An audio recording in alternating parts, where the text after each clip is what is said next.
Welcome back to Hidden Tennessee State Parks. This morning at Warriors Path State Park, it started exactly the way I love it. Cool, quiet, and wrapped in a soft blanket of fog. That kind of fog that makes the whole world feel slower, calmer, like the park is waking up right alongside you. We met up with Ranger Ethan and a few other early risers for a morning paddle, and honestly, the stillness on the water felt like magic. As we pushed off from shore and drifted out into Patrick Henry Lake, the fog started to lift in slow curls, like the day was finally stretching awake. All you could hear were paddles dipping into the water and the birds calling from somewhere deep in the trees. 1,000 acres or so, give or take a little bit. Is everybody familiar with Patrick Henry? No. Not really. Not really. It's especially up this far, not too far from Knoxville, but still, it's probably more of a local name in a lot of ways. But he is one of our founding fathers. You know the quote that he's famous for? No, I know him because I grew up in Hampton Roads, Yep. and Fort Patrick Henry during the war was in Newport News. Okay. And then they changed it to Fort Patrick Henry Airport Gotcha. in Newport News. Gotcha. So I know who he is, and I know of him because I learned that way. Right. Yeah. He's the guy that said, yep, give me liberty or give me death. And he had an interesting life. Was actually the first governor of Virginia, but you know we're right here on the Virginia border, and he was definitely in this area frequently. And he was a failed businessman in his earlier years. Tried his hand at a lot of different things. Thomas Jefferson actually jokingly referred to him as his bartender, as his bartending buddy, because he did help run a tavern for a good while. His wife, so his father-in-law actually owned a tavern, so he worked in there. But so tried his hand at a lot of different things, but it turns out, being the founding father of a country worked out for him. And got him into politics, and he became a governor. And so, just goes to show if you just keep trying, things can sometimes work out for you. But what we're going to end up doing is we'll paddle out here to the end of this channel, and then we'll be probably, like I say, hugging the shoreline a pretty good bit, and we'll make our way out towards the main channel. We'll just kind of keep our eyes and ears peeled for fast boats and stuff, but I don't think it's going to be too big of a deal. Everybody feeling good? Yeah. All right, we'll head on out.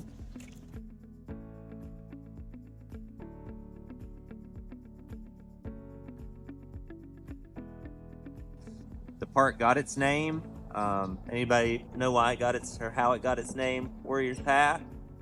So the area that we're going to be traveling right through here and paddling, this was the Holston River at one point in time, and this was a major trading route for the Cherokee. And also during war times, they would went through this area because rivers take the path of least resistance, right? So it was a super easy way for them to get to and fro. So a little bit further downstream of us is an area called Long Island. You can look into that on the map to kind of see that even during the times in which it was a river flowing through there, there was a sort of a peninsula or an island, and it was like a mecca. Thousands of Cherokee would gather there throughout the year and trade their goods and things of that nature. So that's pretty well how we got our name, is based off the Cherokee. But one thing that's interesting about being out here on the lake, when I got to this park, I've been here since last November, right? So I was kind of cruising around, getting to know the park, and I talked to this gentleman up in the campground. Just was being friendly. He was out and about, and I stopped by and I said hello. And he was telling me a little bit about himself. He's one of those guys that's been coming here for several generations now, and got to talking back and forth. And he's like, it's a pretty cool ghost story I could tell you. And I was like, sure. And he said, well, back over here at this point where this red sign is, he said he would go fishing there. He would do a lot of night fishing, and we go out here and usually catch catfish, things of that nature. And there's actually a trail right here behind us. You can walk down to it. And he told me he was sitting there many years ago and just hanging out, and he heard this woman crying behind him.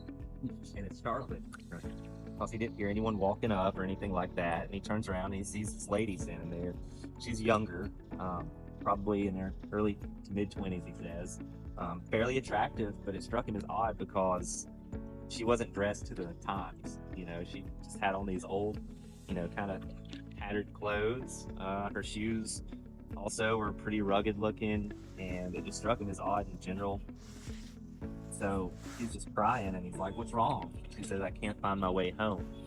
And so he asks her where she lives and tells her, like, "Hey, we'll get you some help, and there's a ranger station less than a mile from here. It's just at the park entrance. We'll help you." And she's like, "I can't find my way home." And he's like, "All right, so just one more time, tell me where you live." And she just looks at him with these cold, blank eyes. The cold stare, he said. He said he'll never forget it.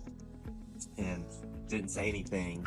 And he reaches out to touch her, to put his hand on her shoulder to start guiding her up to the trail, and she disappears right in front of him, he says.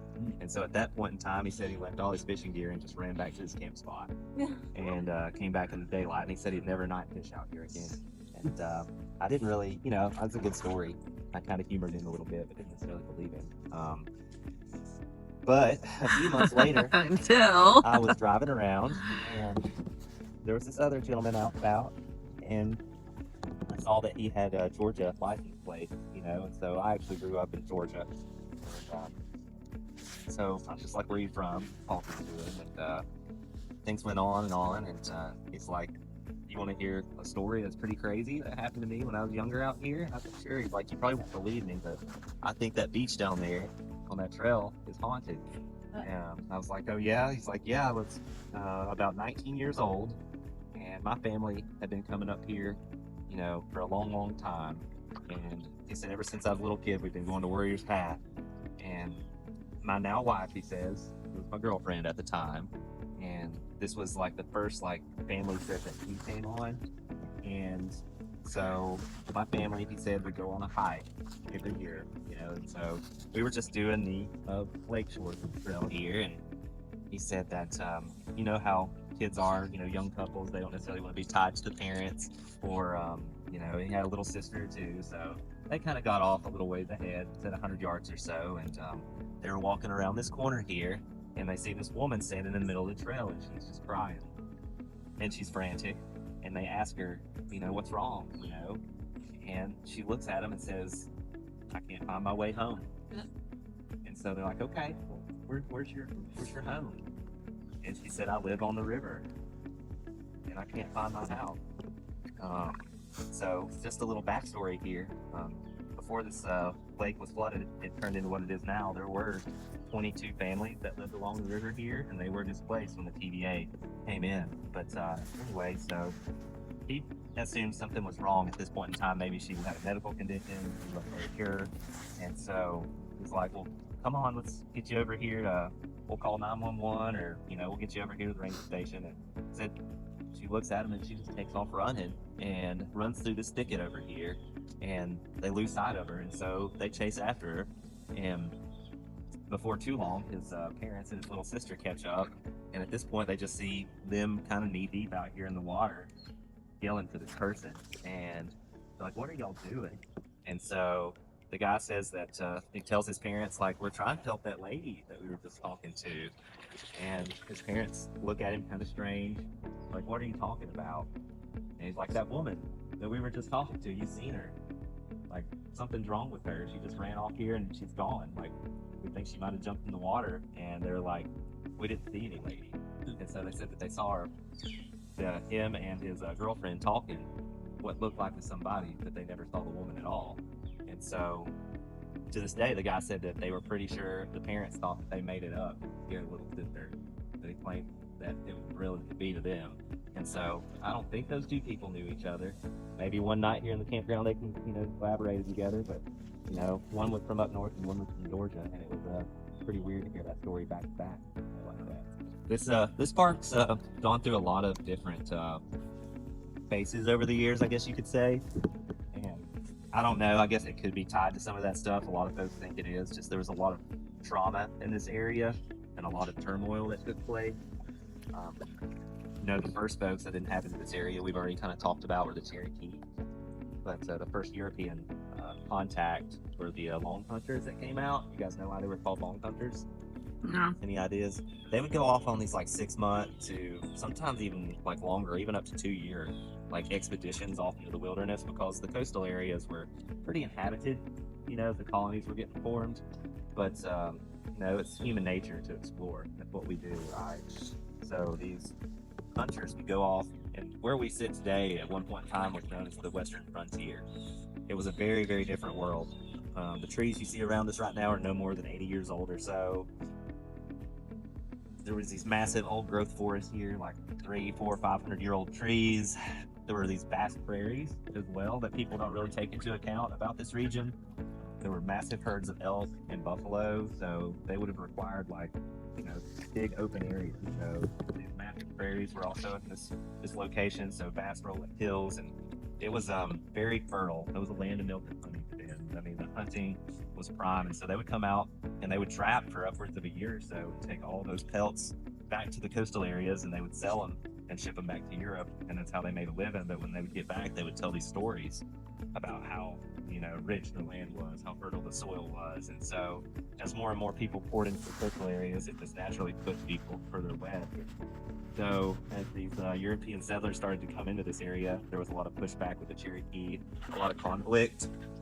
And so Great Britain actually made a treaty for the Cherokee Nation, and not too far from where we are today, there was this line that they drew on a map, kind of an imaginary line, but basically they were like, we're not going to have our settlers go west of this area.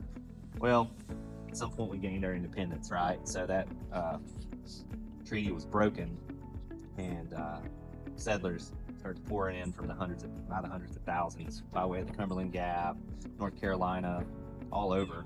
And this area, you know, I guess was won by them, and it became fairly populated. And over years and years of poor farming practices, they had started clear cutting the timber, and the land just wasn't giving back the same way it used to. So you also had a civil war that came through and really decimated the region. And by the early 1900s, this area got to be in pretty rough shape because they didn't, like I say, the farming practices weren't the same. They weren't turning soil over the way they do now, like rotating crops, you know. And on top of that, you move on up into the 1930s, we have a Great Depression that hits the whole nation. So an area that was already pretty downtrodden, it got a lot worse. And so when the TVA came in, they did surveys, and it was a multifaceted operation when they were looking at all these. They were building all these dams. Like, you guys are all familiar, you're from here, you know how many dams, how many lakes we got, like it's everywhere. So they were like, when all these trees were timbered off, it made way for massive flooding downstream. Not a whole lot to suck up the water. So towns like Knoxville and Chattanooga were flooding. So the dams were going to help control that. Also, it was going to put people back to work. And so also getting power. And then it was also part of the war effort. So the TVA comes into these areas and they do a survey, and it didn't happen overnight. It took a while, but they went into these hills and hollers and told all these people, like, here's what we think your land's worth, and this is what we're going to give you. You can take it or leave it, but we're flooding these valleys. And so the folks who took it, they ended up getting the better end of the deal because it took several years for this all to take place. So I've read a lot of TVA surveys, and they would help them find new property that was of similar value. And so the folks who took the deal early on were able to farm their new property as well as their old property. They really came out on top. A lot of folks were stubborn about it, didn't leave to the very end, and they're the ones who got the raw deal. They didn't get nearly what it was worth, and in the grand scheme of it all, their land ended up underwater. So the folks who were holding out really got a bad deal there. But also during that time, it was a terrible spat of tuberculosis that took place. And so with all that going on, some of the families were more than happy to move to an area that was a little bit easier and more conducive to just like a normal lifestyle closer to town. You read a lot of stories about the women of the family being much happier about the situation. You know, and to this day, some families are still angry about it. Oh yeah. Especially when I worked at Big Ridge, I was just told all the time. That's how this park came to take place as well. The state acquired this land. The TVA turned it over to us in 1953, and it became a state park. So just a really just like series of just like this, you know, unfortunate events, and turmoil, and just a lot of different things that happened to get us where we are today. Really a double-edged sword too, because like in one sense, it's really sad, that all those folks multiple times lost their land, to Cherokee being some of those folks, and then the folks who had the land after them, their land was taken. But it makes you wonder sometimes if that had not happened, what all this would look like today. All these wilderness areas would probably be subdivided. Right. So, just because like the Slaughter family owned most of the land here, several thousands of acres, but what tends to happen over generations is, children have children, and those children have children, and so everything gets divided up until it's just very small. So it's doubtful that they would have kept it one big farm. It's likely they would have been parcels would have been sold off. It's a pretty easy example to see. Just right outside this park, there's 3 such buildings.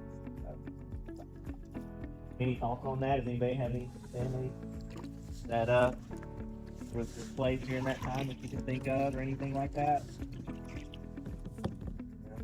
No, but did the CCC do work here too? They did not do as much on this park as they would have at Norris and Big Ridge and Standing Stone. I'm trying to think, Cumberland Mountain.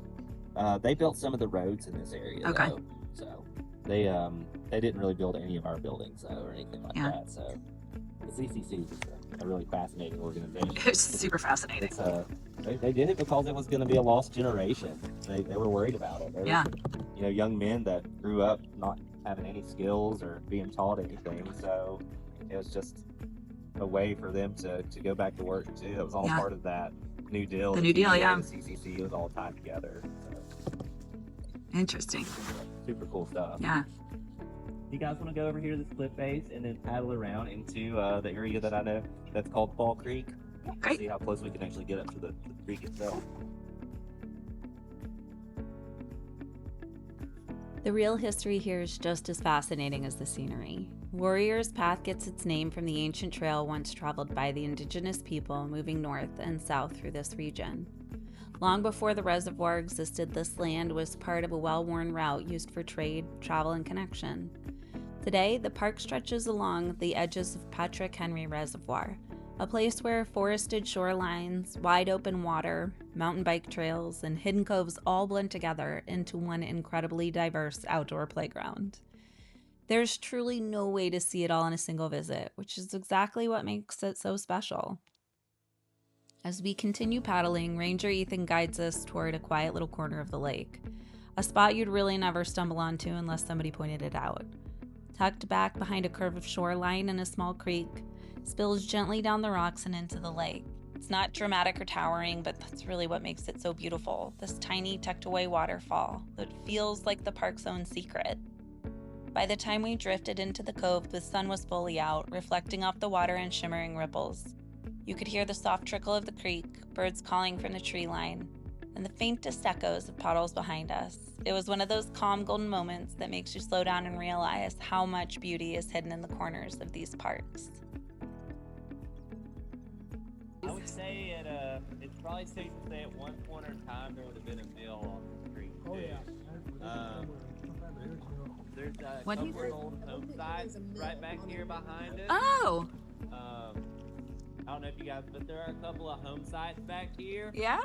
You can see their old foundations, like the stones carved out, and Is that along the trail, like one of these trails back here? Yeah.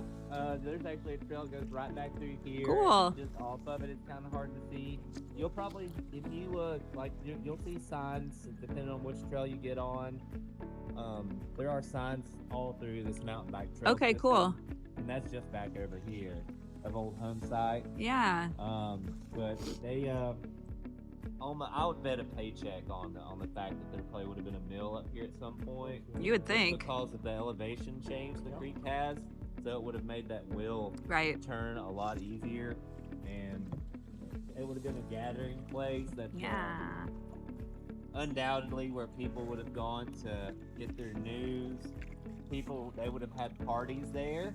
They would have thrown, like, these bands would have come out and played while people were getting their stuff milled I up just and learned ground. about all that. I had no idea that the mill was like the social gathering Stuff people place. would have poured there. Yeah. So it was a happening spot in the community. Really cool.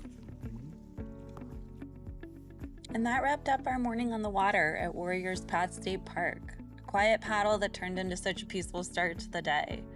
From the lingering fog to the stories, the history in that little hidden creek cove, this place has a way of surprising you in all the best ways. But we're just getting started here. Stay tuned for part 2, where we trade the kayaks for the trails and explore a whole new side of the park. We'll hike through the mountain biking paths, check out the campgrounds, wander the playground, and see what other corners of Warrior's Path are waiting to be found. Thanks for spending the morning with me. I can't wait to show you the rest.